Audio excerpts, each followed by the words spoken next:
Hi, good morning, students. Today,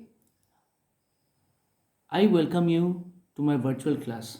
Today, I'll be discussing on the topic proxy of a meeting. Now, what is meant by proxy? Today, I'll be discussing the meaning and concept of proxy and the different rules and regulations or provisions regarding the appointment of proxy and the rights of proxy. First, the meaning of proxy.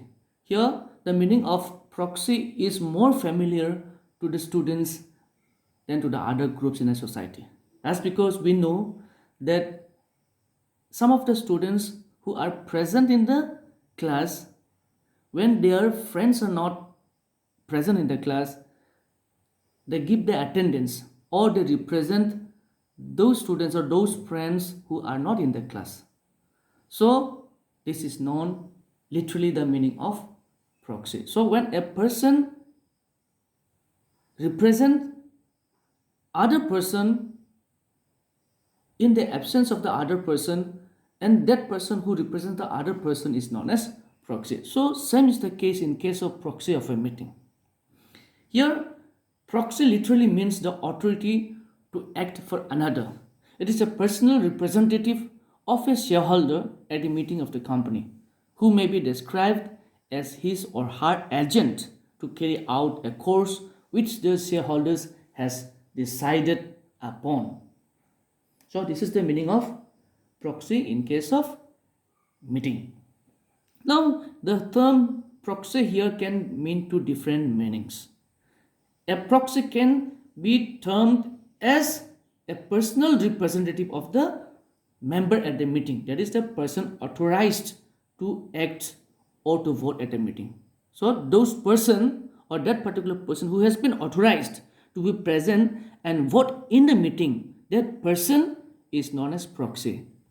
So this is noun form of proxy here in this case. Here a proxy can also mean to an instrument which is a piece of paper containing the authority which authorizes the member to appoint a particular person in his behalf to attend the meeting and vote in the meeting. So here the second meaning, it means to an instrument. It may be a piece of paper containing the authority. So this is all about the two different terms or the meanings of proxy. Next, we are going to discuss the rules or regulations of the Companies Act for the appointment of proxy and the rights of proxy. Now, first point here to be discussed is who can appoint the proxy. Every member of a company can appoint a proxy, except a member of a public company registered under Section 8, unless such other person is also a member of the company. So it is the right of every member to appoint a proxy in a meeting on his behalf. Next point we have to discuss is the number of proxy in a meeting. A member of a private company is not entitled to appoint more than one person to attend on the same occasion unless its articles otherwise provides. But a member of public company may appoint more than one proxy. That is, he may appoint one proxy in respect of certain shares held by him and a different proxy for another shares held by him. So in this case, a private company member can appoint only one proxy unless the articles provides, but in case of public company, he can appoint more than one proxy. Third point we have to discuss is the number of parties. That means here we have to discuss how many shareholders a particular proxy can represent. Here a person appointed as proxy shall not act as proxy on behalf of more than 50 members and members holding in aggregate more than 10% of the total share capital of the total share of the company carrying voting rights.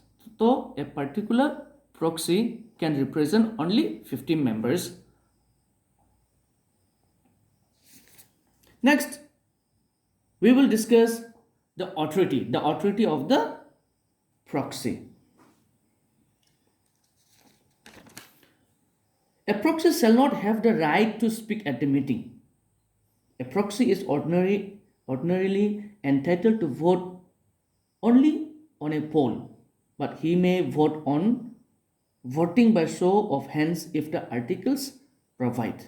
Besides that, he may demand or join in demanding a poll.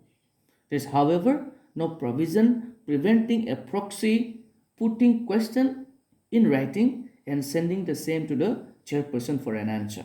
So, a particular proxy does not have the right to speak at a meeting. He has to vote only.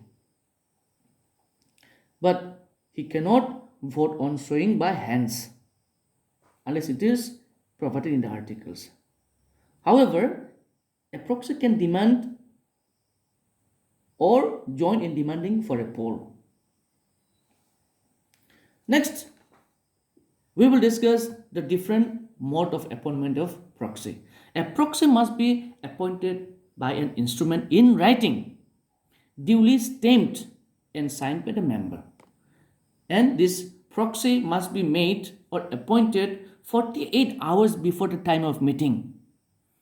And proxy of the original meeting remains valid for the adjourned meeting as well, as because an adjourned meeting is nothing but is a meeting held in place of the original meeting. So whenever a proxy has been appointed in the original meeting, and this proxy remains valid for the adjourned meeting as well. Next, we will discuss the revocation of proxy. Here, revocation means the cancellation of a proxy. A proxy can be cancelled or revoked. It can be cancelled at the date of the appointing shareholders. So, automatically when there is a date in the shareholders appointing that particular proxy, that proxy stands cancelled. Next, shareholders may himself and vote in the meeting as well. And in such a situation, vote tendered by the proxy will not be accepted because the need for exercising the proxy had never arisen. As the shareholders has himself present in the meeting, proxy in this case shall stand revoked impliedly. However, the mere presence of a member at a meeting does not imply the revocation of the authority of the proxy. When both the member and the proxy are present at the meeting, the member's absence from voting on the resolution on which the proxy cast his vote does not imply the revocation of the authority of the proxy. A proxy appointed later revokes the proxy appointed earlier. So sometimes there may be appointment of two proxies by a particular shareholder. So in that case, the proxy which has been appointed later, the person who has been appointed as proxy later on, among the two or three proxies will remain valid. So that's the meaning here. Lastly, we will discuss one more important provisions, and that is proxy in case of joint shareholders. Here, proxy appointed by the first named joint holders will have precedence over the proxy appointed by the second holder. So proxy appointed by the first joint holder will exercise the voting rights. Suppose, for example, a share is owned by two or more persons. For example, say we have here Peter, James and John have jointly owned a particular share. So in this case, each of them can appoint a particular proxy. But the fact is that the proxy appointed by the first person, so whose name is first mentioned here, it is the Peter, whose name has been first. So the proxy appointed by Peter will be able to attend and vote in the meeting.